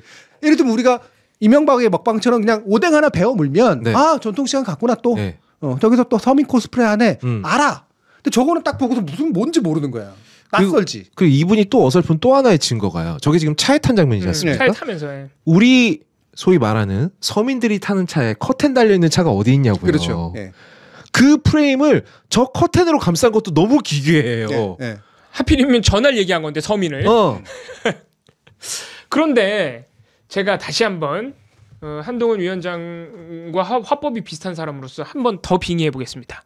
기자가 물어보지 않았을까요? 뭐를? 뭐 사셨어요? 아니요. 저 앞에 사진 못 봤어요? 앞에 사진이 뭐예요? 연설하면서 또 이러고 들고 있죠. 이거 들고 있잖아. 이렇게. 안 되네. 야, 이건 전혀 안 되는구나. 그러니까 이게 기호학적으로 생각하면 이게 기표야, 기표. 나한테 되게 중요한 기표 두 가지야. 전통시장을 상징하는 이 전통시장 얘기했으니까 상품권. 저 있네. 그리고 생닭을 내가 방금 산 거야? 까서 보여줘야 돼? 안 그러면 봉투 안에 있으니까 안 보여? 이걸 보여주는 거야. 이게 기표, 핵심 기표예요. 근데 이게 어울리게 일어나야 되는데 이거를 보여줘야 되니까 까고서 보여준 거라고. 그리고 또 하나 제가 아주 흥미롭게 관찰한 점은요. 생닭을 들고 있는 사진들의 표정들이 하나같이 이렇게 무너져 있어요. 근데 왜 저래요? 왜냐하면 저거는 왜 저러고 있는 거예요? 지금 생전 처음 생닭을 보거든. 아니. 그러니까 이게 지금 징그러워가지고 표정 관리까지 안 간 거야. 아니 왜 저렇게 했을까? 이게 뭐 어색해서 그럴 수도 있고 처음 해봐서 그럴 수도 있지만 보여주고 싶은 욕구는 있기 때문에 그게 너무 강하구나 지금. 이 기표를 어떻게든 카메라 안에 넣어야 된다라고 하는 욕구만 되게 넘쳐나 있는 상태인 거예요. 네, 이게 일반적으로 만약에 생닭을 시장에서 저렇게 사가지고 들고 가는 사람도 잘 없을 뿐더러 누가 저렇게 요즘에 누가 이렇게 들고 갑니까? 예, 말도 안 돼. 저거 아마 굳이 말하면 삼계탕 정도 할 거리인데 저것도 약간 커요. 일반 삼계탕 같이 작은 것도 아니라고. 예, 그 솥에 다 안 들어가는 크기죠. 네. 근데 이거를 또 특히 예를 들면은 명절 때 닭 요리를 하기 위해서 저렇게 사가나? 일반적으로 흔히 말하는 서민도 잘 안 하는 행동이라고. 네. 근데 이게 맥락 없이 기표만 남은 이제 이런 거를 이제 포스트 모던하다고 얘기를 하는 건데, 예, 이게 굳이 옛날식으로 치면 정물 하나 아니면은 사진관에서 찍는 사진하고 되게 비슷한 거예요. 사진관에서 찍는 사진들 보면 옛날에 우리 어렸을 때 사진 찍는 거 보면 기괴하잖아요. 예, 뒤에 막 키치적인 화풍이 딱 그려져 있고 무슨 막 어린이 꿈동산 같은 거 막 새겨져 있는 데서 아니면 애리조나 카우보이 막 있고 갑자기 막 카우보이 모자 쓰고 뭐 이상한 말 타고 있고 막 이러잖아. 기괴하게 또 표정은 굳어 있고. 그렇죠. 이거라고. 이게 딱 뭐냐면 사진사가 사진이 나오는 구도야. 이걸 한 거라고. 옛날에 정모라 보면 꽃 밑에 괜히 갑자기 붕어 한 마리가 누워 있고 막 이런다고. 생뚱맞게. 이거 말 그대로 오브제거든, 오브제. 일종의 대상물이죠. 이 대상물을 나는 이걸 반드시 보여주니까 이 의미하고 상관없이 집어넣은 거라고.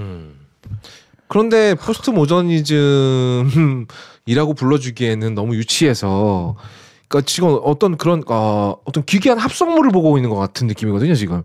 그게 키치, 포스트 모던에 다 들어가니까 키치하고 되게 또 동시에 뭐냐 이발소 그림이라는 거죠.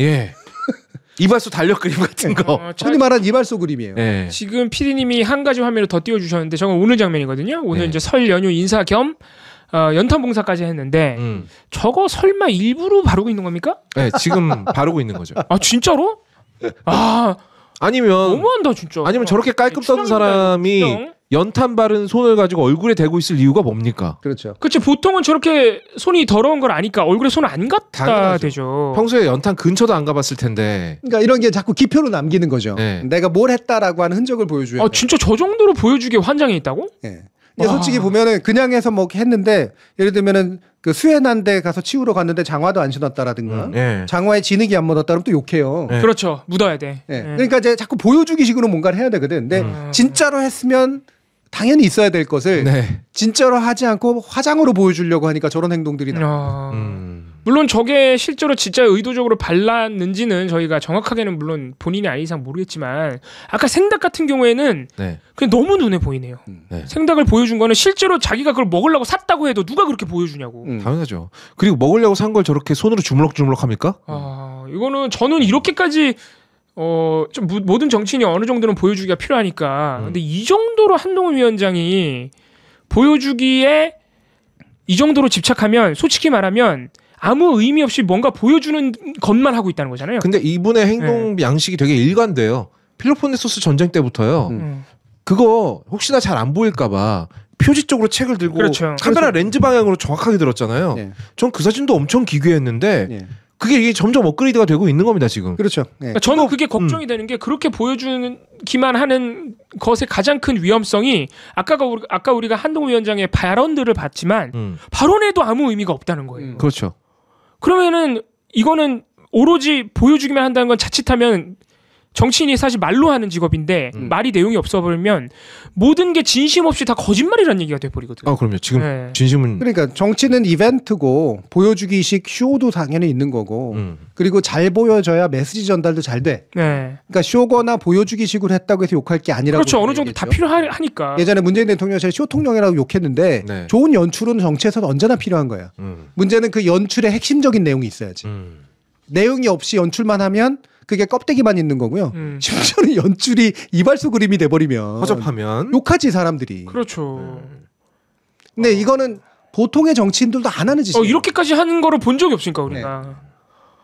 그림을 이렇게 억지로 기괴하게 만든 사람이 없었으니까. 어떤 면에서는 여의도 사투리를 스스로가 이제 하고 있는데 누구보다도 강한 여의도에서 안 하는 사투리를 쓰고 있는 거지. 여의도에서조차도 하지 않는 사투리를 지금 혼자 구사하고 계시는 겁니다. 그렇죠. 평생 서울에서 산 사람이 부산 가가지고 나 부산 잘 안답시고 막 살아있네 막 이렇게 말도 안 되는 부산 사투리 하고 있는 것 같은. 갑자기 광주 사투리 거기서 쓰고. 그렇지. 광주 사투리하고 부산 사투리 섞어가지고 막 살아있는데 얘 막 이상한 걸 하고 있는 거야. 그리고 사직에서 야구 봤다 그러고. 사직에서 야구 봤다 그러고. 나중에 따지니까 내가 언제 사직 야구장이라고 얘기했냐 그러고. 진짜 이건 좀 충격적이네. 아무튼 이게 한동훈 위원장의 의미 없는 발언 오디오 채우기가 이런 시각적인 면에서도 어떻게 보면 나타나는 것 같아요. 아 그럼. 네, 화법과 연결되는 쇼잉이 아닌가 이런 게. 네, 그러니까 저는 서민이라는 말도 의미 제대로 알고 쓴 말도 아니고 네, 거기에는 그냥 욱하는 내가 이제 뭐 나는 서민도 좀 알아요 뭐 이런 식의 행동을 하다 보니 정작 대상이 되는 사람들은 굉장히 기분 나빠할 만한 이런 얘기를 한 거고. 네. 말의 어떤 쓰임새나 이런 것들이 다 마찬가지라고 하는 거죠. 그러니까 이거는 정치인의 일반 화법보다도 되게 더 안 좋은 화법으로 지금 가고 있다. 예전에 그 제철송가 거기 가가지고 제가 이거 관련 사건 수사해봐서 여길 좀 압니다라고 얘기했었잖아요. 근데 그거 진짜로 거기 업계에서 일하는 사람들은 되게 기분 나쁠 거거든요. 아 그리고 무섭지. 뭘 수사한 거지? 그러니까 내 회사를. 그걸 해놓고 지금 우리를 안다라고 얘기를 하는 건가? 라는 거잖아요. 그렇지. 그럼 약간 공포가 들죠 오히려. 그 발언들도 계속 일관돼요. 상대방을 철저하게 타자화시키고 있으면서 그거 아니라고 계속 얘기하고 있거든요. 예. 거짓말도 그러니까 거짓말. 우리가 이 한동훈 위원장의 화법을 여러 번 사실 이렇게 좀 해부를 해보고 있는데 이해도 해보려고 하고 번역도 해보고 하고 있는데 이게 가면 갈수록 이해를 사실 뭐 할 필요가 없다고 생각할 수도 있으니까 근데 이해를 넘어서서 애초에 이해할 수 없는 수준으로 의미가 없고 네. 보여주기에 굉장히 치중되어 있고 근데 그걸 제대로 못하고 이렇게 되면은 이 정치에 대해서 새바람을 몰고 왔다 정치 개혁을 계속해서 밀어붙이고 있다 이런 언론 보도가 굉장히 많거든요 지금 한동훈 위원장 관련해서 제가 생각했던 것보다 그 언론 보도가 너무 거짓말이네. 너무 공허하죠. 너무 거짓말이야. 막 정치 개혁에도 뭐 5개를 제안했다, 세비를 뭐 반납하자고 했다, 막 그러면서 엄청 나오거든요. 그러니까 가끔씩 솔직히 말하면 약간은 그래도 뭔가 생각해서 하는 말들이 있거든요. 생각해서 하는 말들이 있어요. 윤 대통령 어제 신년 대담에서도 모든 발언이 그럴 순 없지. 다 어차피 했던 말 또 하는 거라서 새로운 게 없었을 뿐이지 그리고 진실하게 느껴지지 않을 뿐이지 실제로 나름대로 말이 되는 얘기도 하고 뭐 정치 공작이라고 생각하지만 그게 중요한 건 아니고 그게 맞아요. 그게 중요한 게 아니에요. 그거는 너무 얻어 걸렸다. 예. 그건 너무 얻어 걸렸다. 예, 소담으로 일부러 틀어놨습니다. 예, 서민과 빈대만 하고 있어가지고. 예. 예. 아 그러니까 모든 발언이 그럴 수는 없지만은. 아무리 그래도 지금 언론 보도가 나오고 있는 것은 지적할 부분은 지적을 안 하고 그러고만 있으니까 문제가 더 큰 것 같아요. 네, 그러니까 제가 이 얘기를 사실 이제는 별로 잘 안 해도 되는데 그래도 오늘 했던 건 적어도 이 생닭 장면의 기괴함에 대해서는 해설은 해줘야 된다. 네, 그렇죠. 네. 이 기괴함이 도대체 어떻게 생겨난 일이냐, 도대체 무슨 생각을 하길래 저런 식의 행동들을 하는가라고 하는 것을 굳이 이제 기존의 화법과 연결해가지고 지금 이 정도가 심해질 것이다라는 예언까지 하는 거예요. 네. 앞으로도 이런 기존 정치인과 다른 하지만 정치인적인 모습을 보여야 돼요. 기괴할 수밖에 없어요. 저는 정치인이지만 기존 정치인들과 다르답니다. 라를 보여줘야 되는데 앞에서 수많은 정치인들이 이미 다 해버렸거든. 그렇지. 그걸 다 피하려다 보니까 되게 이상해지는. 그거를 가장 극단적인 형태로 할 수밖에 없는 거니까. 그렇지. 야. 그리고 또 하나 좀 제 생각인데요. 이거 거엽도 뇌피셜입니다. 지금 한동훈 비대위원장이 할 수 있는 게 저런 거밖에 없어요. 그러니까 정책 승부한다라고 그러지만 정책을 차분하게 설명하고 앉아서 공부할 만한 태도도 아닌 것 같고. 내가 볼 때 그중에 일부만 뽑아가지고 얘기하는데 그나마 윤석열 대통령보다는 약간은 가나다가 되는 듯하게 얘기해. 근데 여전히 뚝뚝 끊어져 있어. 거의 다 공허하고요. 이분 선거제도 잘 모르시는 것 같아요. 아니 왜 이제 그 대답 그 선거제 결정한 거 기자가 물어보니까 그랬잖아요.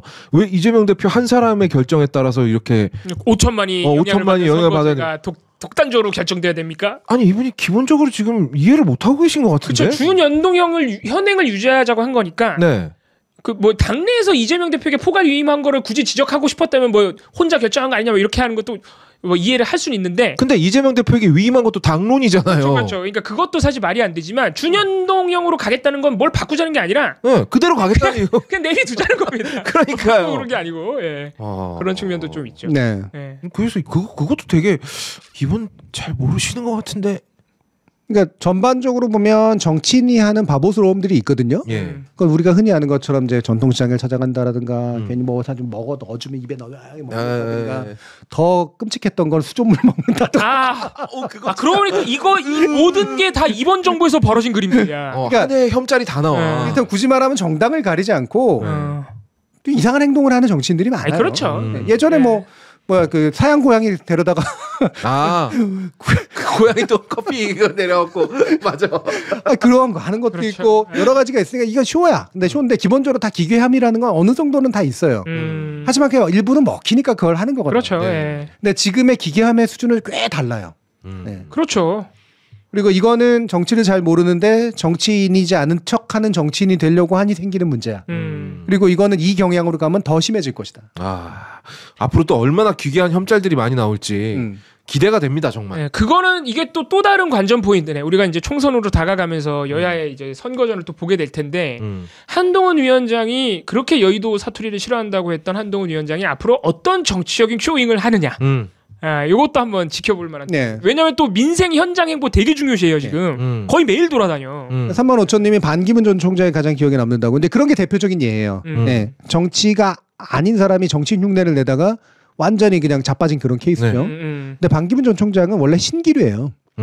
네. 이 사람에 대한 지지나 이런 것들은 언제나 나타났던 좀 바깥에서 좀 있어 보이는 일을 한 것에 대한 밖에서 인정받은 전문가. 네. 네. 그런 거에 대한 신기루가 한 방에 무너지는 거기 때문에 그거에 비해서 한동훈 비대위원장 같은 경우에는 노출을 어쨌든 이 분야에서 좀 비교적 오래 해왔고요. 그렇게 신기루는 아닙니다. 왜냐하면 현재 국민의 핵심 지지층이 이미 윤석열 대통령으로부터 발을 빼서 저쪽으로 옮겨갈 준비를 하고 있단 말이에요. 디커플링이 벌어지고 있죠. 그렇기 때문에 그렇게 흔들리는 지지층은 아니에요. 네. 그래서 동일한 방식으로 무너지지는 않습니다. 하기사 그때 반기문 총장은 그 지하철에다가 지폐 넣는 그거 한 짤로 날아갔지 않습니까? 그거 갖고 저기 조상묘에서. 네. 그것도 너무 웃겨. 근데 그건 기괴하진 않고 웃겼거든요. 네. 네. 어설픈 자를 바라보는. 그렇죠. 네. 왜냐면 그거는 본인이 쇼잉을 할 의도가 쇼잉을 할 의도가 아니고 진짜 몰랐던 거거든. 네, 아무튼 그건 무지에 가까웠는데 지금은 네, 여러 가지가 합쳐진 모습을 아주 종합적으로 보여주고 계신다. 그래서 저도 진짜 기대됩니다. 앞으로 어마어마한 거 나올 거예요. 여러분 마음을 준비하세요. 네, 이런 게 우리가 무너진 정당제도, 무너진 전문가 체계 이런 거에 속지 않는 방법입니다. 이런 쇼잉을 또 간파하는 게. 네. 예. 그래서 제가 이런 것들을 또 설명하는 마지막으로 이유를 좀 더 말씀을 드리면 여러분들이 모르신다라기보다는 그 기괴함에 대한 나름의 납득을 하는 게 필요하다. 인정하라는 게 아니라 그래야 예상이 가능해지고 또 한 가지는 사실은 이런 과정에서도요. 여러분들이 싫어할 수도 있고 아니라고 평가할 수도 있지만 사실은 은근히 제3자 효과. 그래도 저렇게까지 한동훈을 좋아하는데 저렇게까지 언론들이 막 되게 칭송해 주는데 뭐가 있어서 그런 거 아니야? 그렇지. 네. 그렇게 흔히 말하는 서울대 출신, 사법고시 출신. 그놈의 서울대 사법고시. 이른바 간판. 네. 간판을 나는 그렇게 안 밟아봤기 때문에 그 간판을 누구나 인정하는 간판을 따고 밟아온 사람들에 대해서 가지고 있는 본능적인 컴플렉스가 있어요. 네. 무서움이 있고 윤석열이라는 사람이 대통령이 된 이유도 사실 그거 아닙니까? 아무리 구술을 했건 뭘 했건 그렇잖아요. 거기에 대한 어느 정도의 자기는 아니라고 생각해도 바탕에 깔려 있는 그 나하고 다른 어떤 우민들은 그걸 통해서 움직일 것 같은 그런 게 있거든요. 그게 별거 아니라는 거예요. 그렇죠. 네. 굉장히 별거 아니고요. 그걸 무시할 필요는 없지만 그게 대표하지 못한다라는 겁니다. 네. 그래서 그러면 진정으로 저 사람이 가지고 있는 건 뭐지? 내가 좋아하건 싫어하건 간에 저 사람이 진정으로 가지고 있는 건 뭘까? 라고 하는 것들을 자꾸 보면 돼요. 윤석열 대통령 같은 경우에는 그 텍스트 기간이 지나치게 짧았어요. 아까도 얘기했지만. 네. 너무 짧아서 다 속은 사람이건 속인 사람이건 긴가민가 했던 사람이건 간에 반감이 더 많이 지배했다고. 그러니까 이 반감으로 그래도 내가 지지는 않지만 무서운 사람 아닐까? 내가 지지는 안 했지만 약간 뭐라도 한 칼이 있는 사람 아닐까? 내가 지지하니까 역시 한 칼이 있는 사람이야? 라는 식의 이상한 공통점을 만들어낸 게 있었거든요. 정당화해가고 그렇게. 그런 측면에서는 한동훈 위원장은 그래도 유권자들이 검증할 시간을 좀 갖고 있는 편이네요. 갖고 있는 편이 충분해요. 그러니까 이런 생닭과 같은 장면도 좀 나오는 거 아닌가 싶습니다. 시간이 있다 보니. 저는 요즘에 이분이 벌이는 퍼포먼스를 보면 총선 이후를 정말 생각 안 하고 계시는 것 같다. 본인도 그렇게 얘기했죠. 어제 관훈 토론에서. 아니 근데 그 의미 말고 다른 의미로, 그러니까 총선 그분이 말한 총선 의미를 생각하지 않는다는 목숨 걸고 이기겠다는 얘기잖아요. 근데 내가 생각하는 건 어차피 총선 끝나면 난 날아간다라는 생각을 하고 있는 건 아닐까? 라는 생각까지 들 정도로 기괴해요. 네. 저는 반은 그런 면이 있다고 봐요. 일단은 목숨을 걸어야 된다. 그렇죠. 내가 확실하게 뭔가 성과를 남기든 이미지를 남기든 한 발 후퇴하는 게 있더라도 그냥 후퇴할 수는 없다. 하기자 총선 끝나고 해외에 가 있다고 하더라도 내가 남겨준 이미지는 남아 있을 것이다. 그렇지. 여전히 나를 부를 만한 이유를 남겨놔야 되는 거죠. 제일 좋은 건 계속 남아서 승승장구하는 거고 그렇지 않아서 일보 후퇴를 하게 되더라도 강인하게 이미지를 남기고 싶은 거예요. 그러고 보면 사람이 무슨 대학 나왔는지도 중요한데요. 예전에 김종필 씨라고 해야 되나요? 뭐라고 해야 되나요? 아무튼 그 고도 이상해. 정치인 김종필 씨가 이런 얘기를 했는데 김영삼이 읽은 책보다 김대중이 쓴 책이 더 많다라는 얘기를 했대요. 이거 누굴 칭찬하고 누굴 욕한 거지? 그걸 몰라요? 그걸 모르겠어요? 김대중 전 대통령을 그럼 칭찬한 건가요? 당연하죠. 아니 이걸 왜 욕한 거죠? 그렇지. 그러니까 김대중 전 대통령을 칭찬하고 김영삼 전 대통령을 좀 뭐라 한 거예요? 바보라고 한 거죠. 왜냐면 김종필 전 총리만 해도 상당히 내공 있는 사람이에요. 아, 그럼요. 그 사람이 가지고 있는 독재 부역한 거라든가 여러 가지 면들이 있지만 적어도 이제 어떤 일종의 제목감으로 따지면 전통적인 옛날 정치인의 장점이 있는 사람이에요. 그 장점은 뭐냐면 내가 얘기했잖아. 말도 만들어낼 수 있는 사람. 허접하지 않은 말로. 한학도 되게 많이 했고요. 말솜씨도 굉장히 좋은 사람이고 느물한 이런 게 있고 전형적인 자민당 계열 정치인 같은 스타일이거든요. 그러니까 뭐 욕은 많이 먹지만 DJP 연합 같은 결정을 하게 되는 그렇죠, 것도. 그렇죠. 근데 그 말이 상징하고 있는 바가 뭐냐 그러면 그러니까 좋은 대학을 갔다 그래서 그 사람의 지적 능력이 거기서 완성되는 게 아니라는 거예요. 그럼요. 물론 김대중 전 대통령처럼 감옥 갔다 오고 막 이러면서 성찰의 시간이 많아야 된다는 얘기는 아니지만 그래도 내가 적어도 책을 손에서 놓지 않을 정도의 그런 지적 욕구가 있어야 사람이 발전을 하는 거죠. 정치인이든 뭐가 됐든지 간에요. 아니 여러분 제가 졸려서 그거를 헷갈린 게 아니고요. 나는 책 많이 읽는 것도 괜찮다고 생각했어요. 잠깐. 아까 김영삼 전 대통령 많이 안 읽는다는 얘기잖아. 안 읽는다는 얘기예요? 김대중 전 대통령 책을 많이 쓰신 줄 알았지 나는. 아니 아무리 많이 썼어도 몇백 권 썼겠어요? 아 그래요? 근데 평생 몇백 권뿐이 안 읽어요? 전 지금까지 몇십 권이 될까 말까 할 것 같아요. 100권은 될라나? 미치겠다 진짜. 김대중 전 대통령 같은 이제 훌륭하신 분은 한 100권은 썼을 것 같아가지고. 아니 미안한데 어렸을 때 세계 문학 전집 같은 거 안 읽었어요? 전 안 읽었어요. 그것만 해도 한 50권은 채우고 시작하는 거 아닙니까? 안 읽었어. 추리 소설 같은 거 안 읽었어요? 하긴 책을 대학 가가지고 읽었다. 그것도 대학 가서도 아니에요. 한 군대 갔다 와서. 그리고서는 그거를 잠시 읽다가 다시 안 읽기 시작했다고. 아니 취직하니까 못 읽겠더라고. 일하느라 바빠요. 저 솔직히 어렸을 때 공부하기 싫어가지고 읽은 추리 소설만 한 200권 될 것 같거든요. 그러니까. 전 공부하기 싫으면 축구했어요. 나가 놀았어 나는. 아니 그래도 대학 때 전공 서적도 있었을 테고. 그렇지. 하이퍼퍼도 있었을 거 아니야. 전공 서적을 치면은 그래도 100권이 안 될 것 같아. 그래도 안 될 것 같아. 어떡하지? 이거 전공 서적은 전 솔직한 마음으로 이건 진짜 양심 고백. 전공 서적은 읽었다고 하면 안 돼. 읽긴 읽었는데요. 우리가 미디어 전공에서만 그래도 책을 몇 번 다뤘는데. 네, 몇 번 다뤘어요. 그것도 다 읽었다는 얘기네. 제가 안 읽었다고 고백 다 했죠? 그 난소공도 안 읽었다고 고백했죠? 저는 솔직한 사람이에요. 아니, 그거 우리 방송하고 난 다음에 좀 읽어볼 생각이 안 들었어? 읽지 않아요. 그런 거 예를 들면 여기 오래된 정원 이런 거는 읽어오라고 얘기한 거 아니에요? 우리 해시민들은 다 읽어가지고 오시고 막 독후감까지 쓰시고 막 이러는데 칼리제에다가 제가 심지어 놀란 거는 제가 추천하고 우리 마론에서 추천하고 막 라디오에서 얘기 나오고 이런 거 다 읽어. 제가 늘상 얘기하죠. 우리 시청자의 대부분은 거짓말쟁이. 야 이제 다 잡아 끌고 내려가는구나. 그리고 제가 굳이 따지면 시사인을 구독해서 매주 읽기 때문에 그걸 따지면은 100권이 넘어갈 수도 있을 것 같아요. 그거 한 권 쳐줍니다. 그럼 100권 넘어가지. 알겠습니다. 민들레 호시님이 제 서적은 읽었냐고 제가 안 읽을 줄 알고 안 줬어요. 예전에 하나 주셨는데 진짜 안 읽었거든. 내가 책 안 읽는 게 나를 가둬둘 정도예요? 네, 알겠습니다. 가둬둬요? 가둬둘 곳을 찾는데요. 가둬놓고 책만 읽으라고 시키려는 거죠. 그러니까 책을 안 읽을 수도 있고 뭐 자기 선택이니까. 근데 그래 이왕이면 읽는 게 더 낫는 건 인정하죠. 그럼요. 책 읽었을 때 행복했어요. 근데 왜 안 해요? 지금 바빠요. 힘들어. 행복할 틈이 없구나. 근데 이게 정말로 놀라. 이게 누구를 욕한 거냐고. 나도 한참 인지 부조화였거든요. 나는 그게 왜 그 정도면 많이 읽은 거 아니에요?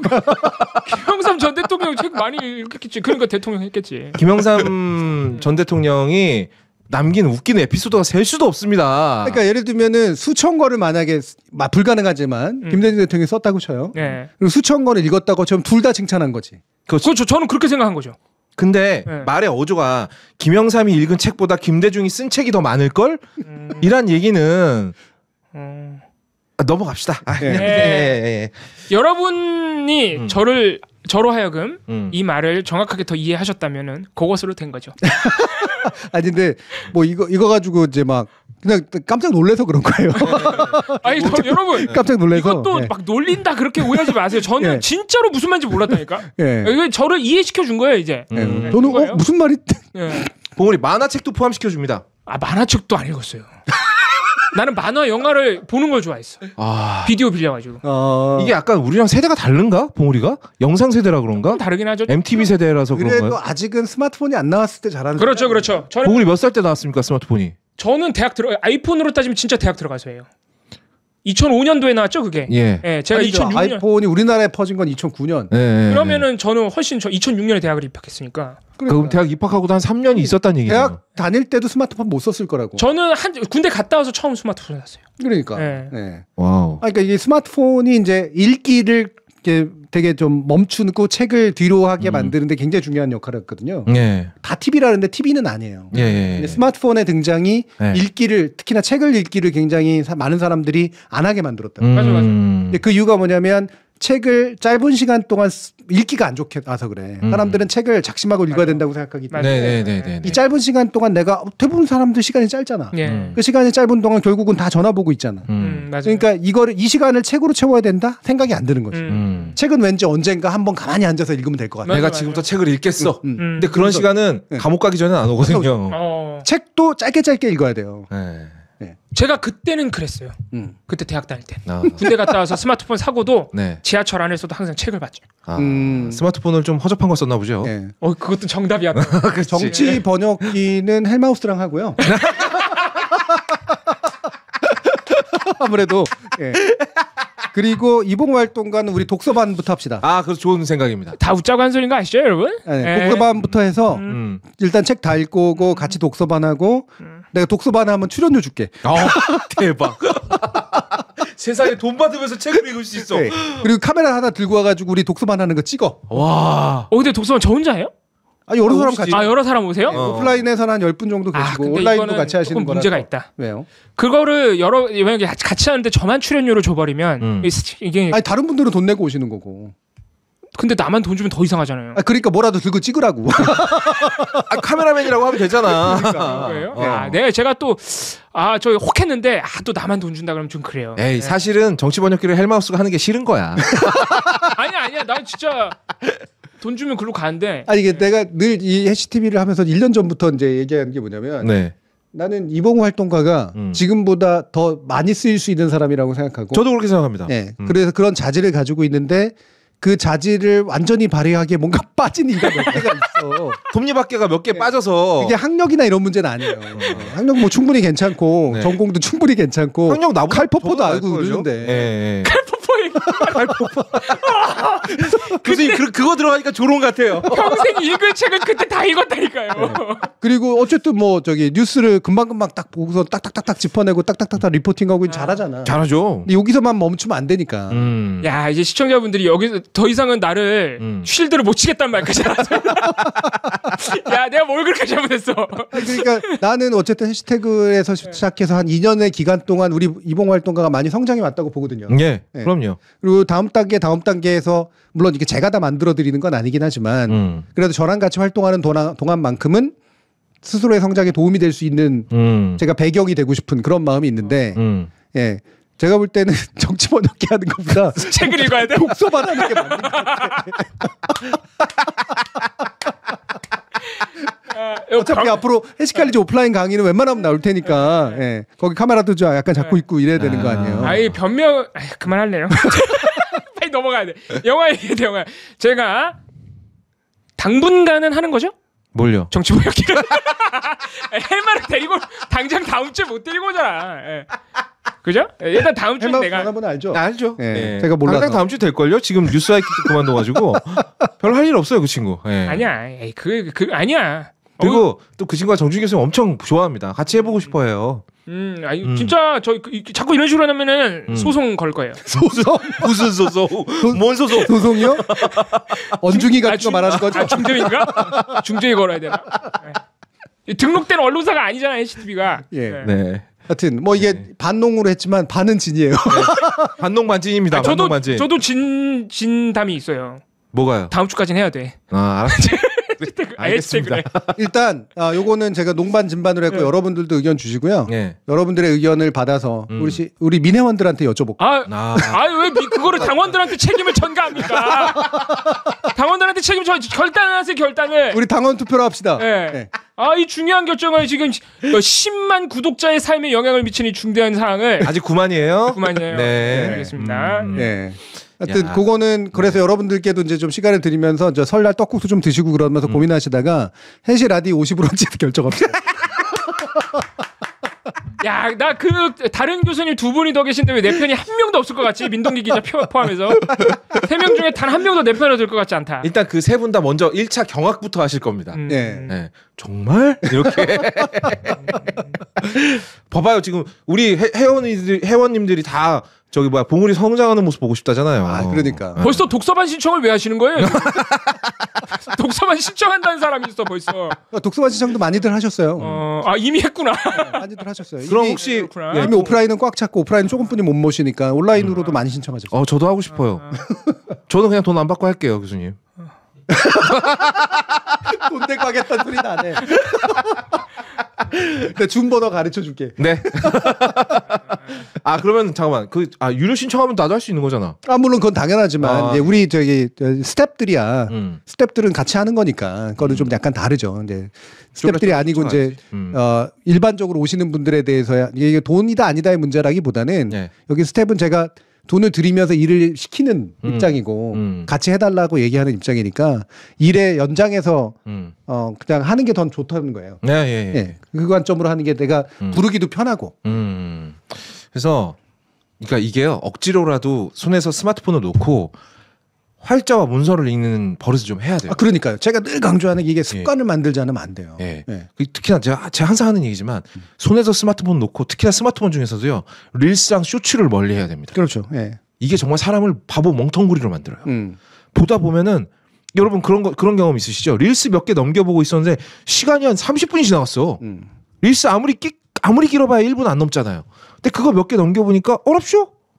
그 시간 동안 내 뇌는 멍텅구리가 돼 있었던 거지. 그래서 저는 인스타 앱에도 요즘 잘 안 들어갑니다.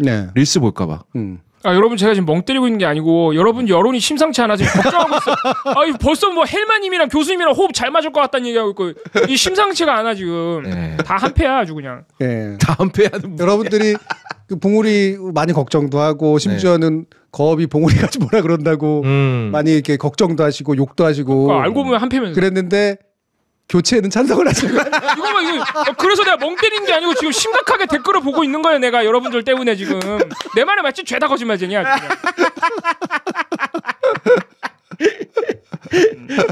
시간이 너무 지체됐습니다. 다 우스갯소리입니다. 다 거짓말이에요. 반농입니다. 빨리 넘어가야 돼. 미디어 정거장 그만할까요? 시작도 안 하고 그만해요. 시작도 안 하고 그만해. 많이 당황했네. 이 얘기 누가 꺼냈어? 책 얘기. 당신이요. 당신이 꺼냈어요. 경선 가자고 지금 헬마 대 봉우리. 그리고 제가 사실은 이 얘기를 일부러 이런 식으로 끄는 게요. 봉박싱이 요번이 마지막이에요. 이제 합치나요? 합칩니다. 다음 주부터 소담하고 이제 합칩니다. 그렇군요. 미디어 정거장과 소박싱? 봉담?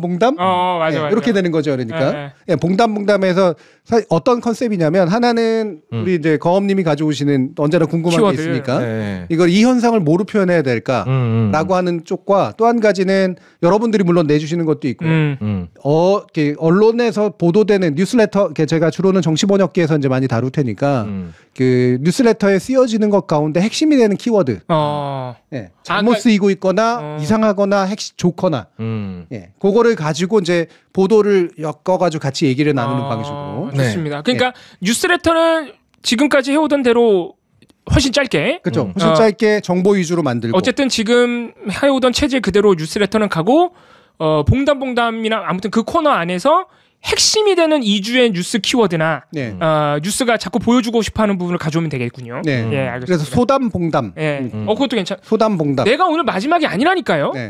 자꾸 지금 사람들이 아무튼 어떤 코너로 다음 주부터 바뀌는지 아시겠죠? 네. 소담이 많이 길어지기도 하고 사실 이게 핵심적으로 이게 봉박싱이라고 하는 게 봉박싱이 이제 한 주에 아이템을 줘요. 아이템을 사실 거기에다 투영시키는 거고 그거를 영화로 하나 풀고 단어로 푸는 이제 그런 방식이 되기 때문에 핵심적인 모티브가 되는 봉박싱이 사라지는 게 아니라 원래 봉박싱의 의도 자체가 그런 거였거든요. 깔리는 거죠. 근데 소담삼이 사실 나중에 만들어진 거잖아요. 맞아요. 하나를 더 해가지고 이제 만들어진 거니까 근데 이거를 다시 원래 봉박싱을 하고자 했던 것이 소담소담 안에 투영되기 때문에 소담봉담으로 그렇게 해서 크게 1, 2부로 구성되는 방식으로 가고 되도록이면 11시에 전에 그러니까 이래도 11시 넘어갈 수도 있을 것 같은데 넘어갑니다. 어쨌든 이미 지금 11시 반을 향해 달려가고 있기 때문에 곧바로 미디어 정거장으로 넘어가도록 하겠습니다.